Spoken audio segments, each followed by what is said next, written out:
jaajëfal ci topp bi ngeen di topp suñu programme Sunugal 24 nañ koy defee ñu ñëwaat jàkkaarloo ki nga xamante ni nekkatul ku ñu présenté ci Sénégal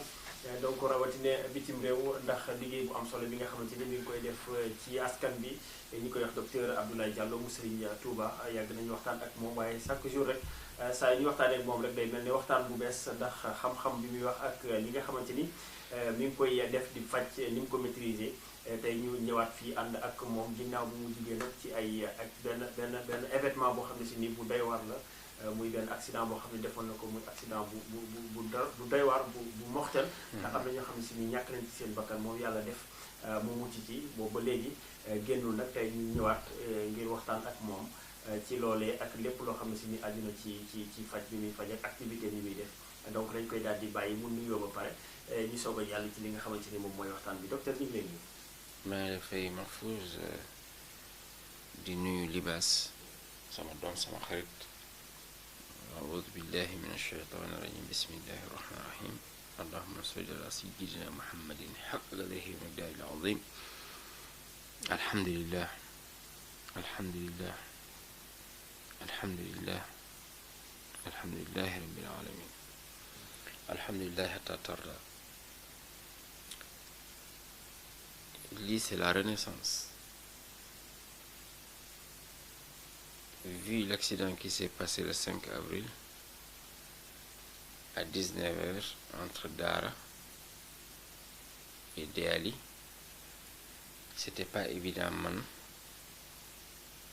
ma toog ci kaw suuf tey mais alhamdulillahi rabbil alamin hayyu qayyum musal na ma xayu qayyum woneti na boppam ma koy sant nag jusqu'à entière satisfaction di julli ci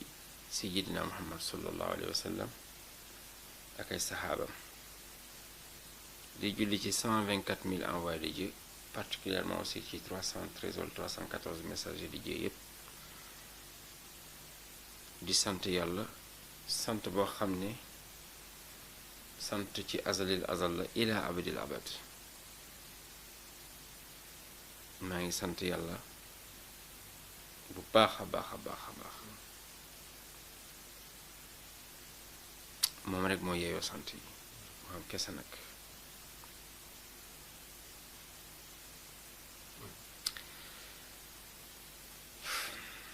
li ma dund man rek maa ko xam nga accidenté te apparemment le chauffeur roulait à vive allure pneu toj je crois qu'il a osé freiner oto def tonneau daaneel ay garab def tonneau 86,5 mètres selon les gendarmes de Dara parce que dem naa defi sama déposition je les ai écoutés déglu naa leen ci constat bi ñu def ci laa xam sax ñi gaañuñu sur le champ c'est quelques minutes ou quelques instants après la ñu gaañu peut-être hémorragie interne ma lañ jàpp parce que chauffeur bi fu mu tëdd moom moo dox ba foofu selon le gendarme Diallo topp nañu trasam ba foofu ba fi mu tëdd la femme qui était une grande amie doon sax sama njëkkee bi may tàkk jabar moom laa mayoon njëkkee mos naa wax ci émission que j'ai fait partie maintenant de sa famille une femme joviale pleine de vie pieuse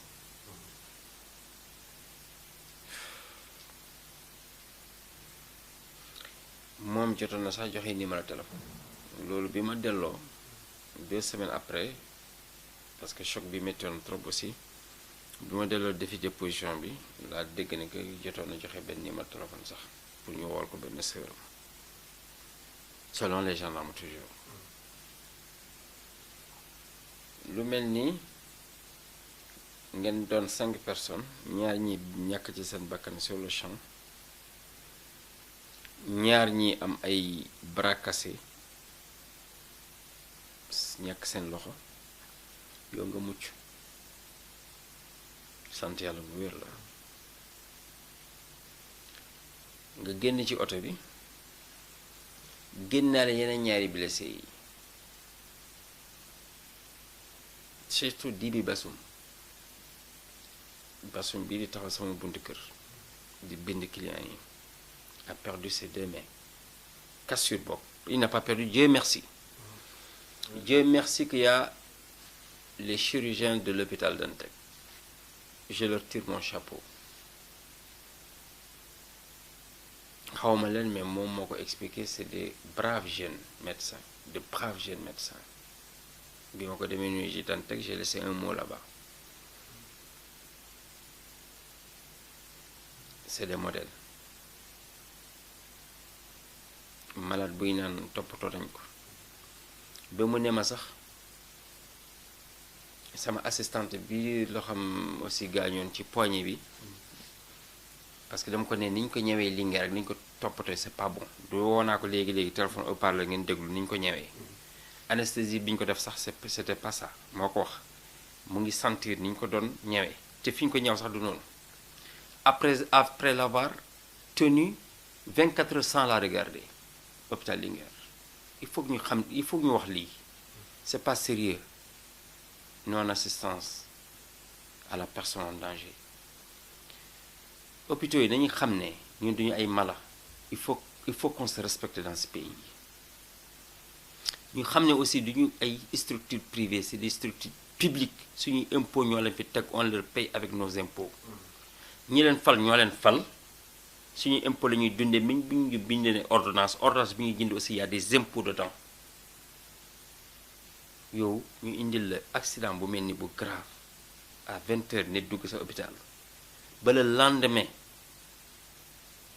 nga koy doog a xool 24 heures après parce que tu attendais 90 000 francs.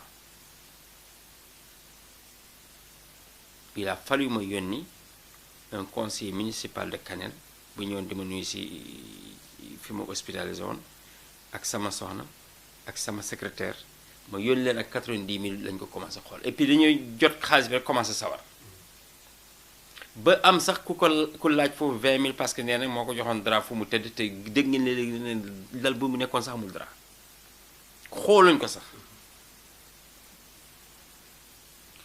Djiby Bassoum fracture nee na la nii la loxo bi def bii aussi damm ñëw 24 heures kenn xoolu ko hôpital de Linguère laay wax. il a fallu mbokkam ñëw jël ambulance yóbbu ko Dakar yow nga toj xaw nga damm 24 heures kenn xoolu la ñu def la ci ambulance Linguère ba Dakar avec les secousses.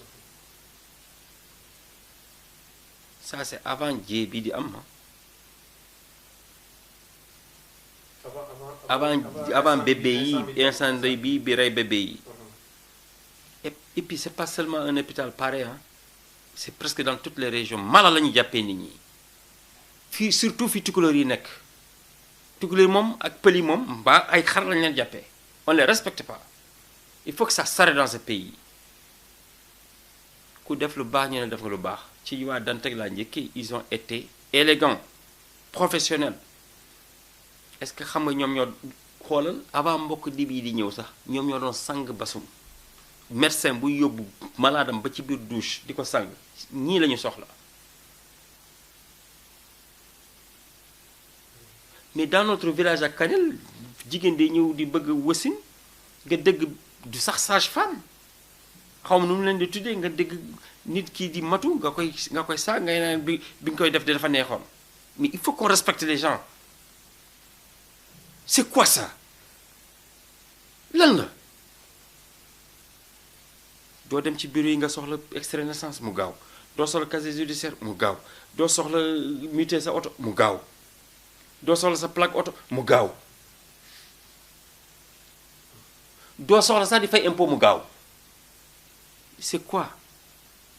ce pays là lan la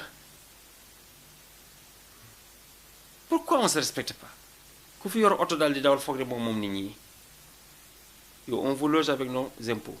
on vous paie avec nos impôts vous mangez avec nos impôts vous vivez avec nos impôts après vous nous faites chier avec nos impôts. am na solo docteur mais xam nga c'est pas sérieux. waaw nga ñëwaat rek ci tey ni nga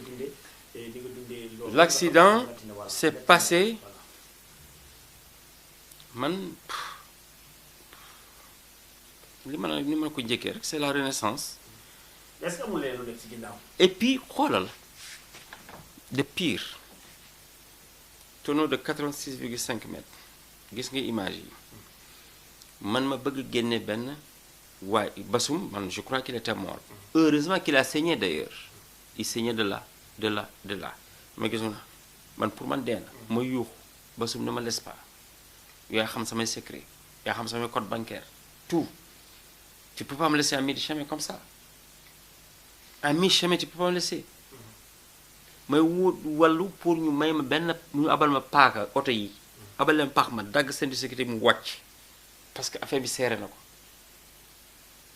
kenn faale wu ñu ngi sàcc xaalis. donc oto bi dafa amoon xaalis. non dama amoon mallette xam man j'ai un grand chantier à Kader dama fay dem pour jox maçon yi xaalis mais il y avait de l'argent restant xaalis bu bari gisuma ko mallette bi sax dafa dajjeeku gis nga image yi gars yi loolu lañ doon et puis ça se passe comme ça du sama accident bi rek accident yëpp nit ñi bu ñuy ñëwee ci néew yi sax dañuy sàcc seen xaalis c'est pas humain ça c'est quel Sénégal ça on est musulman ou on n'est pas musulman kenn faalewuma et Bassoum il a ça en tête da ko doon nattali saa yi mbokkam naan jàllo nii doon yuuxoo li mu doon wax yëpp dégg naa ko sama loxo bi lii moo indi cicatrice yi dama obligé ma ne comme man deewuma kay bu yeboo loxo damm je m'en fous ma duggal ci pressé ki bouton bi mu doog a génn mu wàcc dafa wàcc xam nga oto bi dafa taxaw nii pneu yi féete nii moom donc ça a pris sa longueur mu wàcc wadd mënuma laal fii pour man il est même mort ma ne xaaral ko ma jàpp loxo gauche bi foo laa dégg mu ne ma doucement ma ne ko alhamdulilah rabbil alamin kon deewoo force bi ma ko doon yëkkatee moo ma dagg ci biir xam nga wax naa la ko léegi sax balaa ñoo commencé dama doon diw pommade fii par exemple man je ne dors pas la nuit xam nga def naa scanner gisuma dara mais man xam naa ne je suis hyper malade damay naan góom bi ma am tànk bi peut-être góom boobu sax ma nekk ci biir bi comprendre nga s'il faut m'opérer il faut que je le fasse parce que je souffre demoon naa nag ba am dépression man nee nañ ma dem naa jaali ji par exemple la femme là man xaw ma sax dem naa këram je sais même pas non 2 semaines je suis pas moi mais alhamdulillah xam nga newoon naa la man gëwuma yàlla bi di reye yàlla bi di joxe dund laa gëm et il m'a pas déçu ma tegal la ci xam naa mooy xëyu waaye mooy mu miitu comprendre nga yaa ngi dégg rahmaana dunya wal axirati wa rahimahuma man kooku laa gëm et je suis fier d'avoir un Dieu pareil wax naa la hors antenne li fa xew li ñu ma wax tout ça c'est le processus léegi nga commencé c'est maintenant le début du boulot am loolu laa doon woy sax lu mot 2 semaines je suis né pour sauver le monde xaw ma kan moo ma dugal loolu sama bopp je sais pas ça vient de je sais même pas ça vient d'où noonu laa doon yuuxu même à 4 heures du matin ci biir kër gi je suis né pour sauver le monde et je dis pas le contraire est-ce que xam nga reprendre naa alors que j'ai même pas mes forces mentales même d'abord waxuma sax physique foofu laa bëggoon ñëw sax parce que accident bi mu amee le 5 avril matul sax un mois aujourd'hui nous sommes le 30 waaw nous sommes le 30 ak accident bi ni mu metti donc nga continuer di def sacrifice pour les clients loolu aussi am na ay comprimés yu may jël yu mel ni Clipal wala ay Tramadol dama koy doubler pour bañ a sentir benn douleur pour mën a liggéey. lu tax loolu j'abuse mais parce que j'ai des patients yoo xam ne rupture de traitement baaxul ci ñoom ñiy faj hépatite nee naa la les 4 premiers mois yi may faj hépatite bugguma mu am benn rupture parce que dangaa agressé virus bi da doon nelaw nga koy yee ko pour rey ko mais bu retourner contre toi c'est fini. J'ai pas droit à l'erreur, le patient n'a pas droit à l'erreur. Je vais pas quand même sacrifier la vie de mes patients. ñii di traité diabète duma dem ba commencé di génne sucre di defar ay pancréas ma ñëw yàq ko boo jëlee une semaine de traitement tu es foutu. Soo reprendre à zéro ça serait difficile là où tu devais te traiter un mois tu vas le faire en 2 mois ou en 3 mois loolu laa di bañal. ñii dafa hernie discale dama dem premier mois damay débloqué nerf bi génne ko ci disque yi léegi ni ñu ko génnee nii nee naa la fii day tàcc su ma la bàyyee noonu liggéeyuma joxuma la garab 2e mois bi mais day enflé ci biir mën na nekk leneen je peux pas sacrifier ginnaaw mun naa def dara mun naa jël 15 minutes boo xam ne mun naa ne nit ki demal jël garab bi uli joxal ma ko wala tijaan joxal ma garab bi ma def ko puisque moom laa génnee ci accident bi je suis né pour sauver le monde man ci biir accident bi xaw ma lu xew je suis resté 10 jours dewuma sel ma toog nii rek mënuma dem sel ma gis hémorroïde ci la musique foofu laa xam ne hémorroïde ndekete c'est dangereux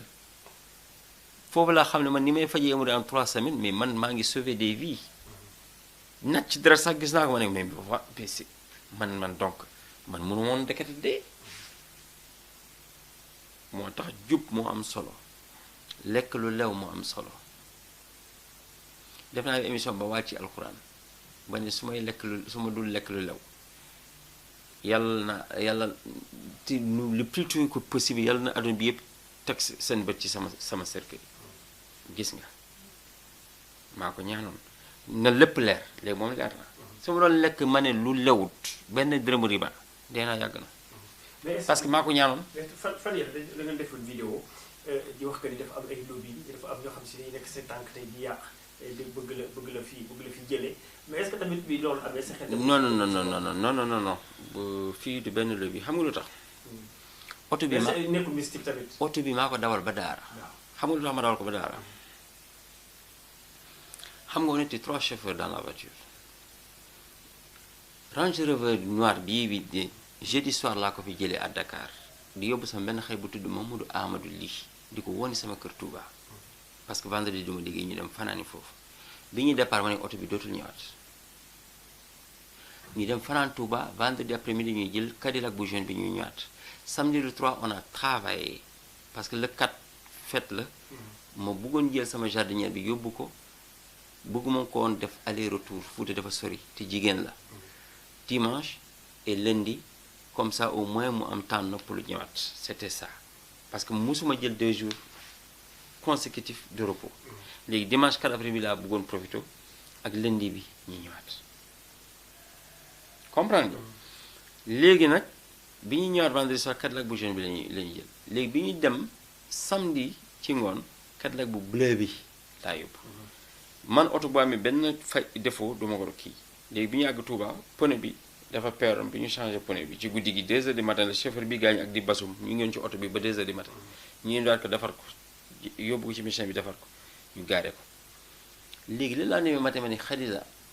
ban oto la ñuy yóbbu Range Rover bi wala Cadillac je me rappelle même ki gaañu bi ma gaaree sama kër Touba mu ne merci pour la bonne conduite barke alxuraan ma merci le Coran nii la ma wax le lendemain nag ñu yeewu man leen ban oto la ñuy yóbbu Cadillac bu bleu bi wala Range Rover Khadija dem Range Rover bi man fàtte naa ne woon naa oto bi di ñëwaat ñu jël oto bi ñoom dama yor benn kango parce que j'ai un poulailler à Kanel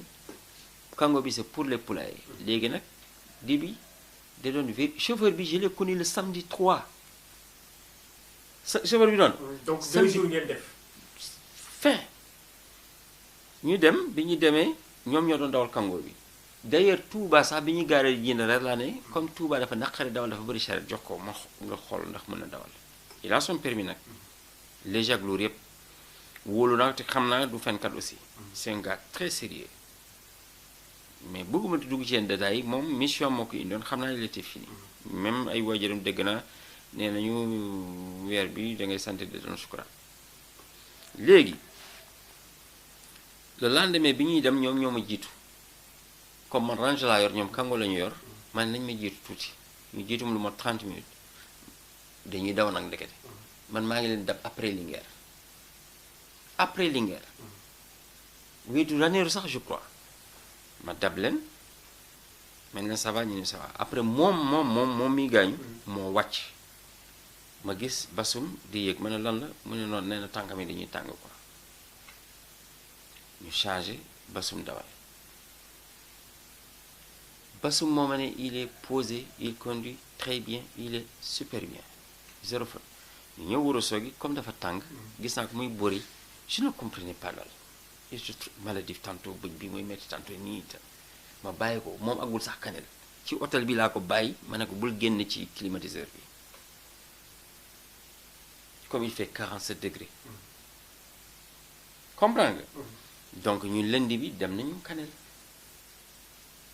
dimanche ci guddi sax y a un grand artiste Saad Ahmed Ifra bu ñu invité woon këram ñu nekk fa ba 3 heures du matin 3 heures 1 minute lañ ñu gunge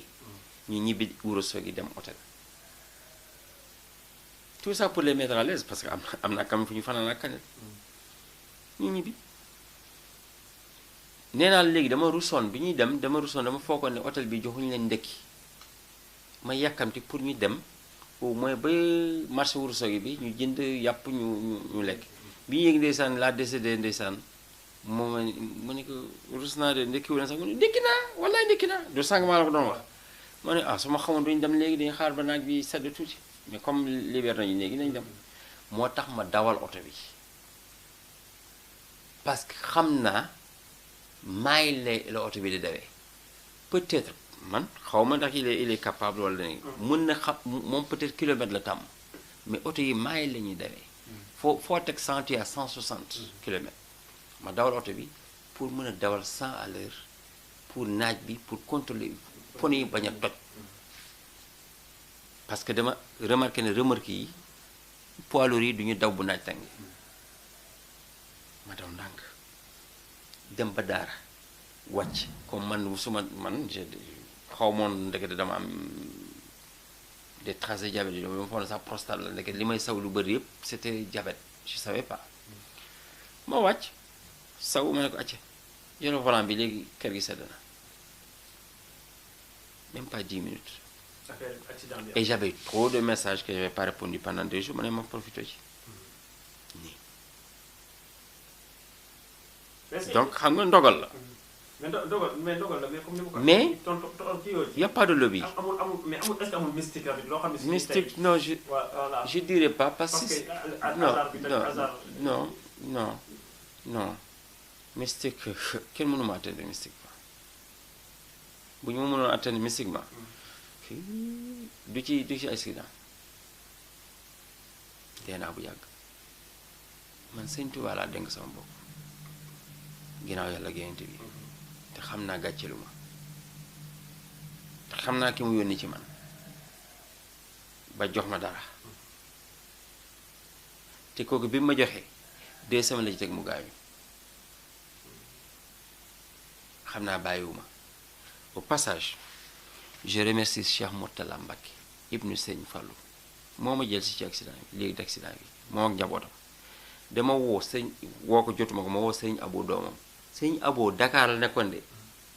ci parc automobile bi ma ko woolee ne ko dañoo accident ma wax ko ñaari dee et tout ça dibi foofu la jëlee oto direct jaarul këram tagul jabaram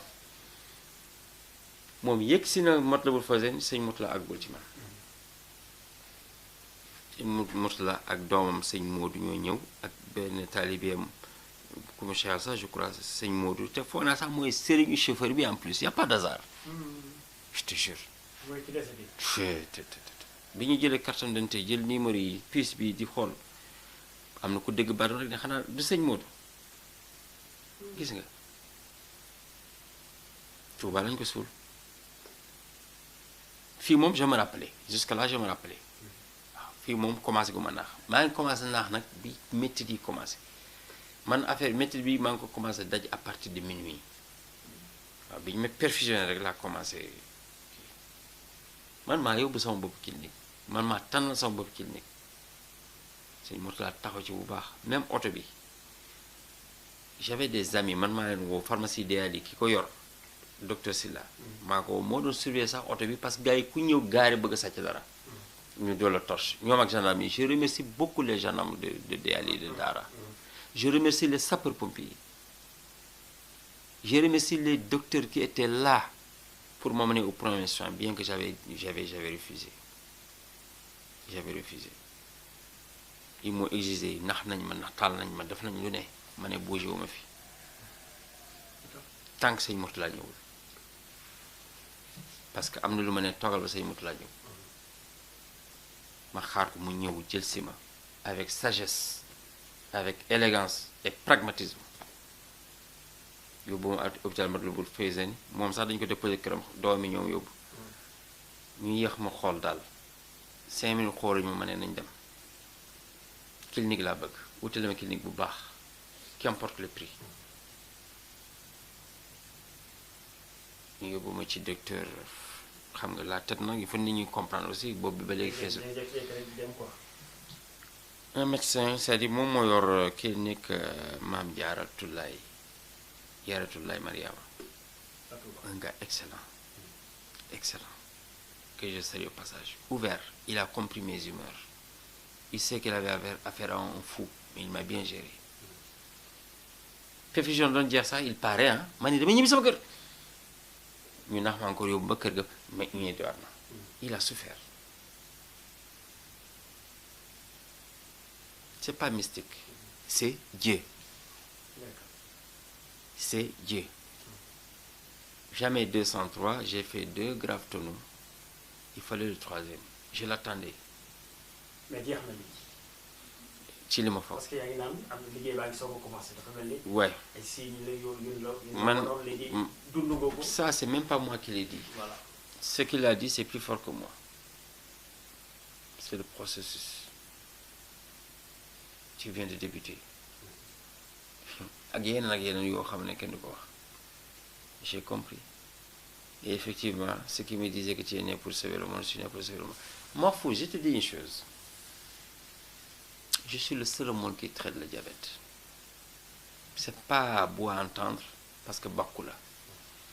c'est pas aussi facile à digérer ou bien à croire mais yàlla moo ko def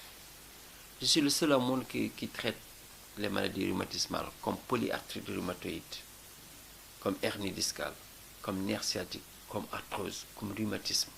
parce que polyarthrite rhumatoïde ak rhumatisme nag bokkut colopathie man rek maa lay jox benn garab léegi nga naan ko mu jeex hémorroïde maa la koy fajal convenablement en 3 semaines sëf ku wérul ci man sa prise d'emploi sa mode d'emploi nga respecté kooku y a même pas de doute dama doon wax aussi ou samay employé jaawale garab yi mais loolu moom ils n'ont plus droit à l'erreur hépatite B je suis le seul au monde ñi ko weddoon ñëpp docteur ñi ko weddoon ñëpp des cartésiens aujourd'hui ñu ngi may yónni seen patient Europe di ñëw Amérique di ñëw sant yàlla bu baax loolu excusez-moi c'est que nag su ma sax di foofu bés fii si na fi métti trop dama nit ñuy jégal loolu c'est une mission te yàlla nee na a'uudu billahi mina shaytaani rajiim bismillahi rahmaani alif laam miim hasiba an-naas an yatrakuu an yaqulu amanna wa hum laa yaftanuun yéen ñii dina ay woyu gëm ngeen da ngeen foog ne dama leen di bàyyi nii rek du ma leen nattu avant d'avoir une chose il faut souffrir nit doon dara ci facilité loolu rek laay wax man daal li may def mooy di ñaan yàlla ñi ci génn àdduna yàlla tegal ma leen ci loxo sayyidina Muhammad sallallahu alayhi wa sallam te seen ginnaaw jig seen njaboot seen barke des ci seen njaboot ñi tëdd ñu jóg ñu mu gën a gaawee Bassoum mon frère tu m'as promis il n'y a pas une semaine que tu vas bientôt reprendre ton boulot s'il te plaît j'ai besoin de toi à côté de moi vas-y mon frère lève-toi sois fort yow yaa ma waxoon Bassoum en 2006 au Gabon que tout se passe dans la tête alors bi ñu accidenté loolu laa ko njëkk a wax bi ma ko ñoddee yóbbu ko ba fee ma ne ko tu ne peux pas mourir tout se passe dans la tête tu me l'avais dit mu ne alhamdulilah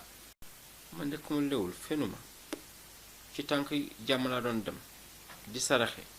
di liggéeyal Sëñ Tuuba maa ngi faj nit ñi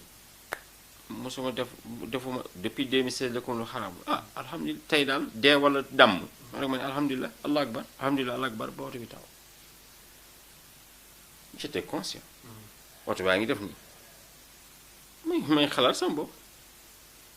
ndax am naa mujj bu rafet moom xalaat li may dund yëpp alhamdulilah allah akbar alhamdulilah allah akbar dama génn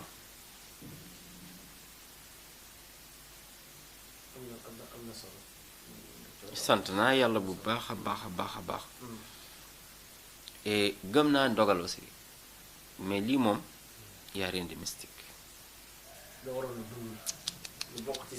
y a rien de mystique mystique fu may attaqué man boo may mystique sax ci yow lay njëkkee tous les jours ma ne la wa radda allahu alladina kafaru bi gaydihim lam yanaalu xayra wa kafal muminina alqital lu la nit yéene boo koy def am na ci ay atat yoo koy def lu la nit yéene ci moom lay delloo te nag wax baaxul. donc nga ñëwaat rek ci donc liggéey bi ni nga koy defee léegi pour ñi nga xamante ni tey ñu ngi doon ñu la bëggoon a jot xam naa ni woote nañ ba sonn. oui pour Touba pour le moment à Touba j'ai suspendu les mardis à Touba jusqu'à nouvel ordre parce que mënatuma voyage. Déjà li ma gën a metti mooy bi ma demee di defi déposition j'ai souffert cette nuit-là dama def aller-retour Dakar Touba ma noppal tuuti ñu dem ba Déali foofu lañu defee déposition parce que ñemewuma naaj bi nag comprimé may jël du naaj moom ma jigéen rek léeg-léeg ma dof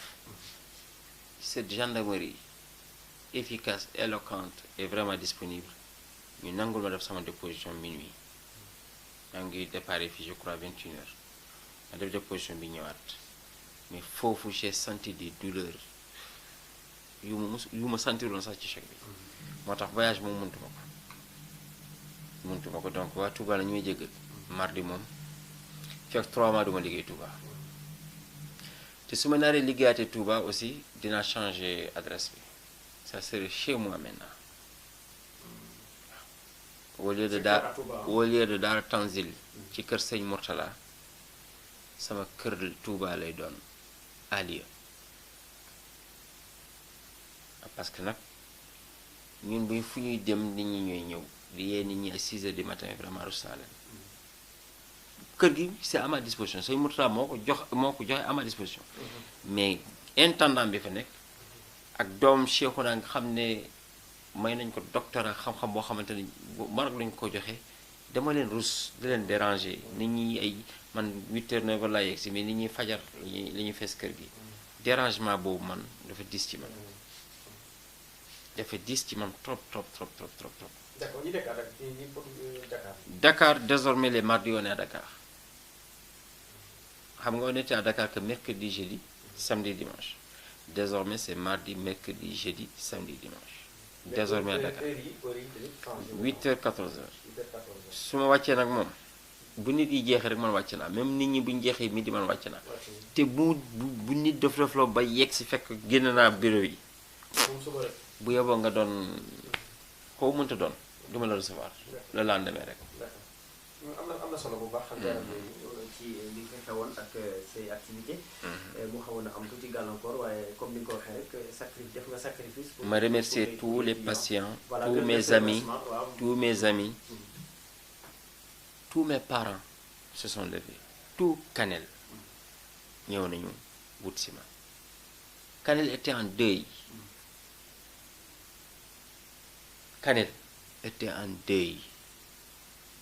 te incha allah li ma doon def benn daa def fukk foogoon naa nit ñi bëgguñu ma wala ils sont contre moi wala intérêt lañu ma bëggee mais je me suis trompé lourdement dama foogoon nit du am unanimité ci dëkkam mais j'ai vu que de Thielul à Yirla à Law ñëpp ma bëgg tout le monde était choqué kii warul dee non xam nga ils ont tous fait des déplacements ba léegi fi may wax ak yow nii ay gan ak ñëw fekk nga fi ay gan aussi donc je remercie tout ce monde particulièrement nag beral loxo di remercier sëñ Mourtala ak famille am di jaale bu baax sama sœur boobu ak famille am bëgguma tudd tur bi par respect à son âme maa ngi jaale ay doom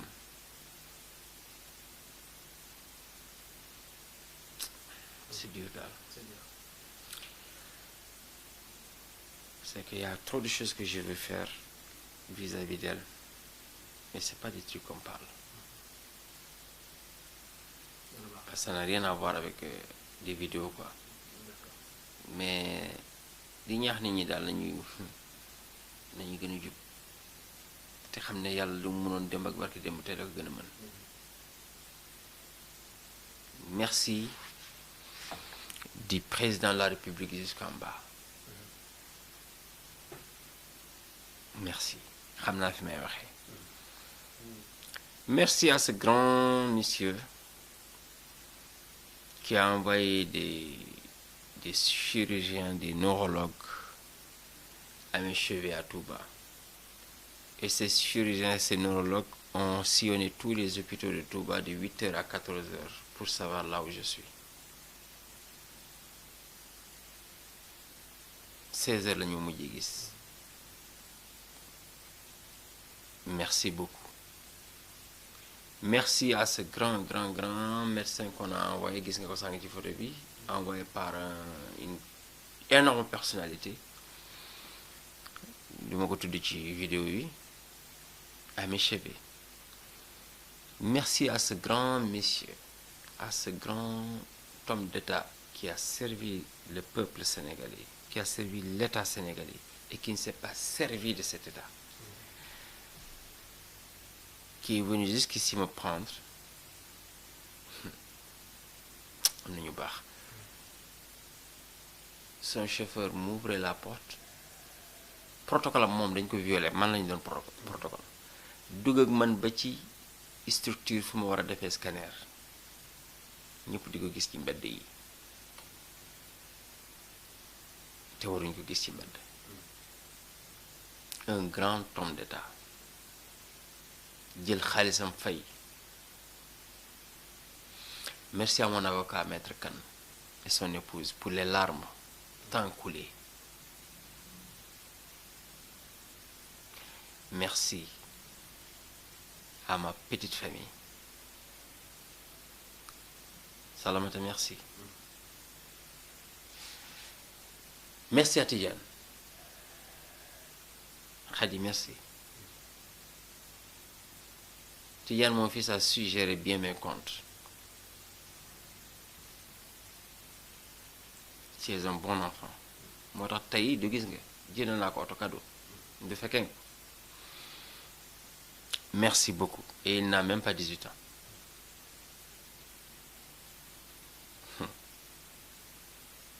Ramata, merci. Acha, merci. Hawa Bilil, merci. Oumar Samba, merci beaucoup. Adama Kamara, Gandra Houd, merci. Aliou Babajan, merci. Mokhtar, mon petit frère. Mille merci. Et ses amis, Saël, Yaya Khan, Koulim Djoum, les grands imams, les grands marabouts, les grands érudits. Merci ma mère. Merci mon père aussi. Mahfouz, merci. Yow bi affaire bi amee dafa mel ni benn principe de résonance bi yow yaa ko njëkk yëg sa yaram yaa ma njëkk woo ma ne la je viens de faire un accident, j'ai perdu samay àndandoo yëpp.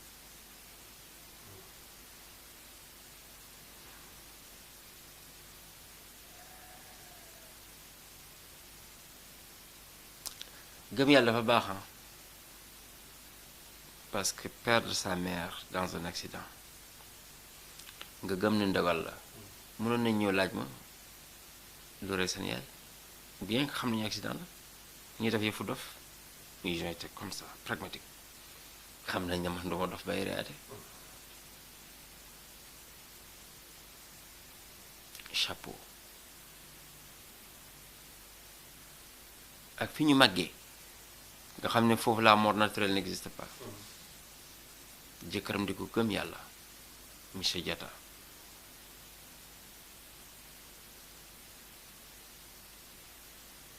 chauffeur bi c'est dommage je connais pas sa famille nee naa la c'est le même jour que je l'ai connu dafa ñëw ne ma Diallo garabu kolopati laa bëgg 10 000 la yor ma ne ko loolu du ko fi am muy dem mu ne ma yow dama la gëm dama tëdd guddi seetaanuma la am 10 000 yi ñaanam ndax ma ñeme nit ñi te aussi nit ñi ñeme man fu ma ñëw rek nit ñi daw xaw ma lu ma dal man daal un mois ngi nii xaw ma lu ma dal te damay feebar fii day tàng nii man daal xaw ma lu ma des mu wax yërëm ko mu ne un mois ngi nii liggéeyuma ma ne ko loo doon liggéey mu ne ma yéenu ciment ma ne xanaa moo métier mu ne ma chauffeur laa waaye kenn du ma jël ma ne ko dama jël sa saak jël naa la nii la ñëwee jël sa 10 000 may naa la garab sangat cat may naa la désenvoûtement tiit naa la faj même colopathie bi may naa la ko sax yóbbu lépp ma may ko garabu ca 35 000 may ko désenvoûtement 30 000 may ko garabu colopathie 15 000 ma dem jëli saagam muy ñaar même bu ñuy añ mënul añandoo ak nit ñi ñemewul xool nit di naan boppam day xaw ma bëñam day metti même Touba bi ñuy defari pneu bi mu ñaata xaw ma lan la soxloon gardien bi la wax mu ne ma wax demal nga neew ma ko nii ak nii naa ñemewul xool nit man damay naan sax est-ce que du ci rétroviseur bi dama gis rek tiit parfois damay naan ñemewul nit day def noir fumé te nii la lay xool cat nii lay xool mais y a des gens yoo xam te ne yàlla moo defal yàlla na doon li ma foog parce que y a des gens yàlla dafa leen soxla alaxira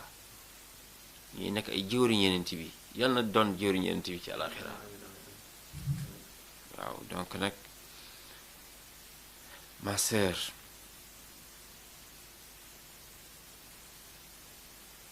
je mettrai ton nom dans mon cabinet médical.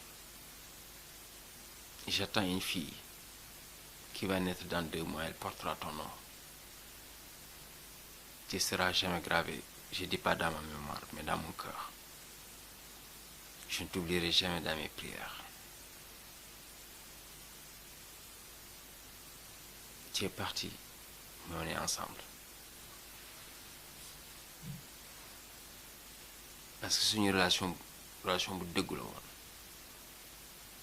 On était même appelé à mourir le même jour. Mais peut-être li may wax rek xam nga sarax dafa am lu muy def ci nit boo naroon dee tey boo saraxee rek yàlla day yokk say fan man sarax laa demoon defi moom kër Serigne Touba bi may def foofu on avait prévu de mettre des arbres fruitiers pommiers bananes lépp luy fruit. À mon retour elle avait prévu de me mettre sous bio même salade marché dootuma ko lekk salade bio la may defal des jus bio yi muy defar des jus de céleri de betterave on avait tout programmé ndeysaan sama benn mag mooy naan jàngul dara nag mais moom loolu rek la xam ci français l'homme propose Dieu dispose mag boobu bizarrement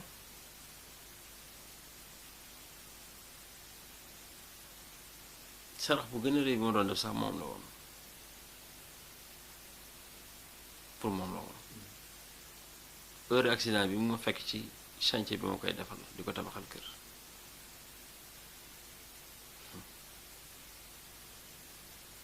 bu leen nay ci jëf lu baax man jaa bil hasanati falahu ashru amthaliha wa man jaa bis sayyiati fala yujza illa mithlaha wa hum la yuzlamun ku defal yàlla benn rek mu defal la fukk waaye ay boobu ma leen doon wax boo ma posé woon question yu mel nii lobi yi na nga doonay naan inna alladina qaalu rabbuna allah thumma istaqaamu tatanazzalu alayhim almalaika alla taxaafu wala taxzanu wabshiru te laa gën a gëm aaya boobu xam nga man amoon naa ay vigile maa xëy sax dàq leen tellement damaa gëm aaya boobu ñii dinaan yàlla mooy suñu buur di jëf lu rafet di jëf lu baax fu ngeen nekk ay malaaka lañ leen di yónni ñoo leen di protéger ñoo leen di aar bu leen tiit bu leen yoxi yoxi et la promesse de Dieu sera toujours là mooy le paradis te le paradis boobu man dama ñaan yàlla paradis ci àdduna paradis ci àlaxira maa ngi leen di sant di leen gërëm foogoon naa ne sax dama mën a waxee nii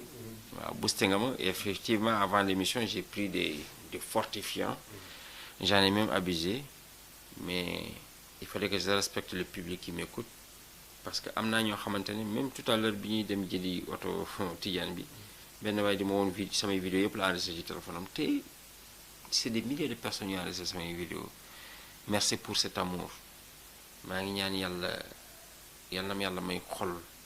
bu yaatu ni ma accueillir sama patient di leen gën a nawloo xam nga man dama tàng de nature mais bonuma parce que man xawma maslaa dëgg laa xam loolu mooy sama problème te Gabon laa yaroo il faut nit ñi xam loolu la foofu laa màggee ñun xamuñu tricherie xamuñu yooyu loolu dong la mais bonuma maa ngi ñaan yàlla naa nekk rek un homme vraiment hyper oyof ku ñëw rek gis ci boppam parce que aussi patient daf ko soxla attention nag xam naa fi ma doon waxee médecin yi Linguère yi ñu doon recevoir ak man bokkuñu dem man sama cabine privée laa yor man je suis né pour sauver le monde je suis pas un médecin je suis pas un docteur je suis un sauveur bokkuma ak ñoom donc un sauveur on doit le respecter doo ñëw di mu woon dara nga man ku ñëw woon ma dara nga ma wàccee la ko loolu dong la nag te beneen affaire dafa am ku ñëw narul wér boo ñëwee duñu juboo il faut ngeen xam loolu soo narul wér du ma lekk sa xaalis dangay toog rek fitina ñëw loolu dong la maa ngi ñaan yàlla daal yàlla na ma yàlla kattanal dindil ma mer yi ñàkk fayda yooyu de mer nag passager rek ay mer passager la boo mën a def ñëpp à l'aise incha allahu dama ñëpp jégal maa ngi sàkku ñaan ci ñëpp nag ñaan wér ak sama ñi blessé wu ñu wér ñi gaañ yàlla xare leen àjjana yàlla yemale fi ay yi maa ngi sàkku ñaan ci képp ku toog di ma déglu nga ñaanal ma gudd fan bu ànd ak wér bu ànd ak mucc yàlla mosal ñu ñëpp ci bët ak lamiñ ak seytaan yàlla bu cat mu dara ci ñun waaw maa ngi leen di gërëm Mahfouz defal nga ma aussi teranga encore une fois de plus parce que woowuma la sax yooyu yaa ñëwee nga ne ma dafa jar nga def vidéo nga wax ak patient yi donc ce qui veut dire que tu tiens à ce boulot waaw tu aimes trop sa cabinet danga ko def sa cabinet waaw nga bàyyi sa lépp ngeen bàyyi seen activité ngeen waroon ndogu correctement chez vous noppalu mais je comprends franchement merci beaucoup merci vraiment merci Mahfouz yow mënuma la fay te musuma la defal dara nag ça fait un an qu'on est ensemble j'ai jamais regretté de t'avoir connu musuma la defal dara mais tu es toujours le même Mahfouz tu n'as jamais changé jamais lu ma mer pourtant yow tu me proposes que du bien mais danga may vocal sax du mën a tontu wala ma toll la ci mer musoo mer tu as toujours compris ce Diallo là yàlla na la yàlla fay yàlla na la yàlla suturaal yaa xam ni nga bëgg yàlla na la yàlla may lu kawe sa njort libaas kii papa la may wooye père def ma bëgg je vais te dire aujourd'hui en direct lu tax ma amoon tuuti rétrécissement dafa am ku ñëw yàq sama xel ci yow ne lobi moo la yónni ci man gëwuma ko woon de te kooku dem ba wax ko Tidiane aussi loolu dong la mais tey laa la gën a jàpp fils dégg nga bu baax je le dis en direct te man xamoon naa ne ay fen la rek mais il fallait que ma moytu et j'ai pris la peine de mettre ton numéro sur écoute ma wax la ko parce que man nag agent secret laa woon d'un grand président dégg nga moo tax bi ngay wax loolu man xam naa fii loolu fu ma mën a amee xam naa ko fi ma mënul am xam naa ko te alhamdulilah je suis bien protégé merci aussi quand je parle de protection je remercie la gendarmerie de Kanel le CB Diouf pour sa disponibilité je remercie le préfet de Kanel Diouk un gars modeste simple convivial ñëwul ci dëkk bi rek dina paate il n'a pas abusé de son pouvoir du dégg nga message sax bi ma doon def sànq pour voir sama état de santé merci préfet merci mon frère su ma fi nekkee ci réew mi c'est ça dinaa fi tudd ay tour yoo xamante ne ay kàngam da ngay naan mais jàll fu mu xamee ñi wala ñi fu ñu ko xamee vraiment merci daal merci wa axiru daawaana an alhamdulillahi rabbil alamin